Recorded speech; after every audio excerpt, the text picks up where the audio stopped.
Alhamdulillah kafa wa salamun ala ibadihi alladhina ala tafa. Amma ba'd. My respected teachers and honorable judges, I, Muhammad Areeb, is standing over you to deliver a speech about the theme of the life of Prophet Muhammad. Today, on this auspicious occasion, it is very pleasure to me that Allah given me a chance to speak in front of you guys. Honorable chance is for me. Listen to you. Now, I start this speech with the theme of the life of Prophet Muhammad. Beloved friends, before saying anything about the Prophet Muhammad, firstly, I would like to shed the light about the history of ignorance, time before the arrival of Islam. My dear audience, before coming Islam, the whole earth is miserable condition. They had no literacy, no convention, no civilization, no perfect religion. They would engage the bloody tribal wars. Women had no status in society. In some tribes, if any baby girl had born, she was buried by the earth with the shame. Most of them were the idolater, and they have worshipped numerous idols, and each tribe had its own idols. According to Hadith, they believed the monotheism of Ibrahim with worship of idols, stars and demons. They had converted the Kaaba into the great idol's house, which was built for one only creator.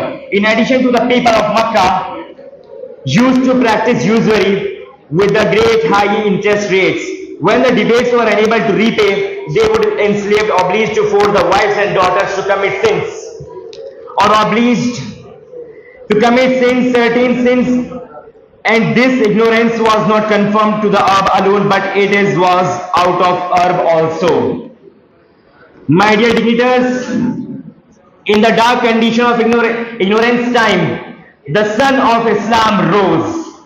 The one and only Mr. Prophet Muhammad Sallallahu Alaihi Wasallam born in 1570 at the Quraysh tribe in Makkah, at the Hashim family. His father Abdullah was dead before several weeks of his son's birth. His mother name was Amina, and his grandfather name was Abdul Muttalib. He was named Muhammad by his grandfather Abdul Muttalib.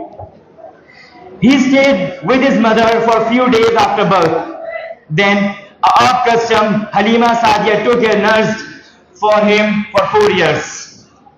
On the journey back to Makkah, his mother died at a place of Abwa, where she was buried. After his mother's death, Muhammad was brought up by his grandfather Abdul Muttalib, who loved him very much.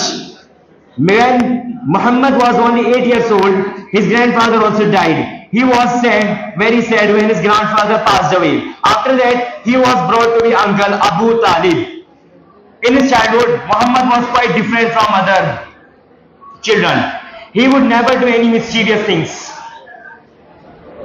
did not take part in silly games played out by the children of his age. Allah was protecting him from the evils. My dear comrades, when our Prophet Muhammad was young, he used to live a fair, transparent life. He used to graze lots, and he used to his uncle's affairs. Let's see, he started undertaking his caravans to Syria. People called him Al-Sadiq, Al-Amin. He was known as an honest, kind, respectful person in Makkah. When he was 25 years old, he got married with merchant widow man named Khadija, who was 14 years old. My dear dignitaries, after receiving Allah's command, our Prophet Muhammad ascended to Mount Safa and called out from there.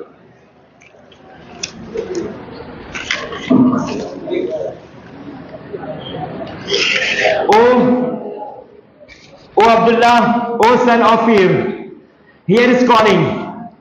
The people gathered around him, or Prophet Muhammad.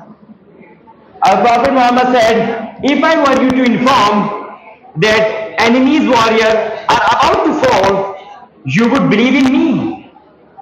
Everyone said, yes, why not? We would believe, because we have never you are saying us lie, but you are the truthest person on the earth we have ever seen. So the Prophet Muhammad said, there is no God but Allah. At that time, Abu Lahab, he was uncle of the Prophet Muhammad, shocked and said, was this purpose you called us, saying this we went away.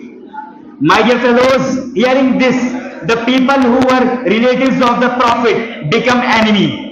Who were the friends of become enemy, who called him Al-Sadiq Al-Amin. Started to think him their enemies, and they started to tease him. They started to punish those who would accept Islam very badly. My dear audience, when our Prophet's uncle Abu Talib was alive, Quraysh didn't dare to do anything with the Prophet Muhammad. But after his death, they started to strive up the people against the Prophet. Each tribe fell upon the Muslim and beat cruelly. They would imprison them. They would torture them, and they would lie down the sun-baked sands of Makkah. But in spite of that, Prophet Muhammad continued his mission.